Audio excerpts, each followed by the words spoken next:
Boss, pinatawag niyo ako. May bago tayong training turuan niyo ng maayos. Kumpare ko 'yan. Ah, Ayan pala, ah, pakilala ka, ako nga pala po si Roberto Di Maturuan. Sabihan niyo lang po ako kung ano dapat ko gawin para matulungan ko kayo, para hindi ako maging pabigat. Madali lang naman ako matuto.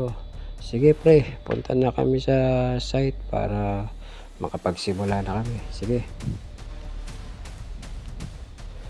Pre, ano ba bubuhatin? Ito ba, kain muna ako, nagugutom na ako eh. Kanina pa ako nagugutom eh. Hayaan nyo, hindi naman kayo papagalitan ng boss nyo. Kumpare ko buo yun eh.